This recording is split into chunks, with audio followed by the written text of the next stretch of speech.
Alright, so we have here the parcel na talagang nadoble kami ng bili. And guess what? Parehas pa ng design pero magkaiba ng brand. So check natin who's better.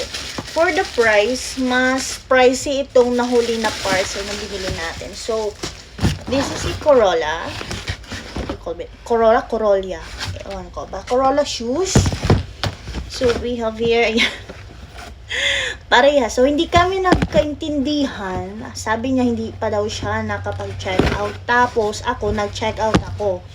Kaya ito, so ayan siya guys. So dito pa lang may pangalan na siyang Corolla.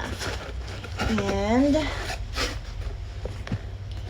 it is bit pricey than the first shoes na binili ko. And binili ni partner. Ayan. So, nasa 300 plus lang yun. Ito, nasa 600. I think, 634. I'm not so sure. Basta ganong range yung price niya. Kasama na yung shipping fee. Yan. So, meron siyang bubble whatsoever. So, ayan siya guys. Corolla shoes. Same silang may ganito. Pero, same nga. Yan. Parehas na parehas. Anong brand ba ito? Ayan siya. So, ayan siya. Suot ko siya ngayon. Ang Yoto. Ayan. Ito yung Yoto guys. Which is, mas mura siya compared to Corolla. Ayan. Pero parehas lang sila ng design. Yan, nakakaloka. Okay. So, ayan. Same sila ng liston. Ayan.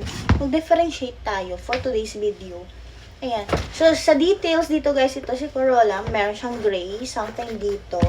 So, dito si Yoto. Same lang din. Sorry na, medyo madumi-dumi na kasi ito yung present na ginagamit ko talaga. And for the details dito, ayan, color black na may ganyan. So same lang din sila na may ganyan.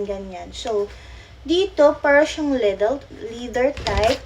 Ito naman is para siyang something tela. Ayan. So kung dito naman guys, yan, medyo mahaba-haba itong vlog na ito. Bahala ka dyan. Hindi ko na to i-edit. So, ayun siya guys. Dahil naka-front cam tayo.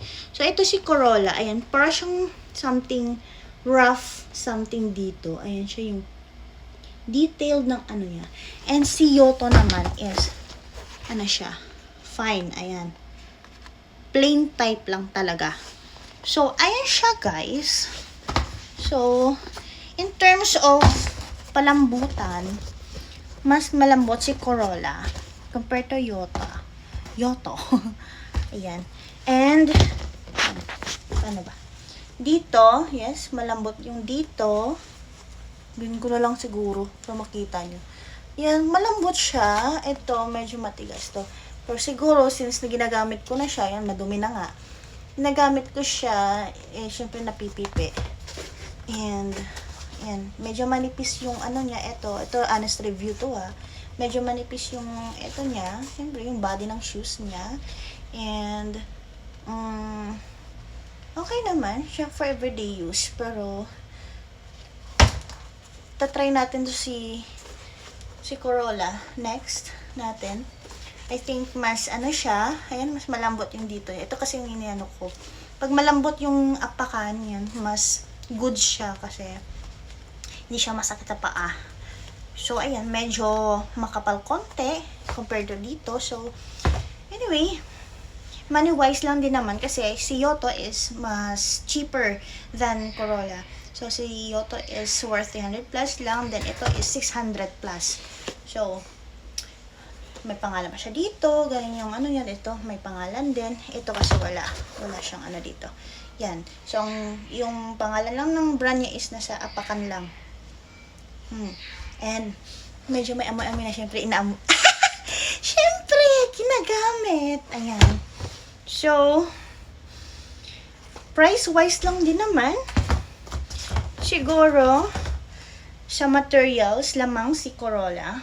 syempre, kung hanap mo naman ay mas mura, go to Yoto. And kung gusto mo na medyo comfortable ka, Corolla. And I think matibay si Corolla. So, it's a matter of choice. Yoto or Corolla. Okay, that's all.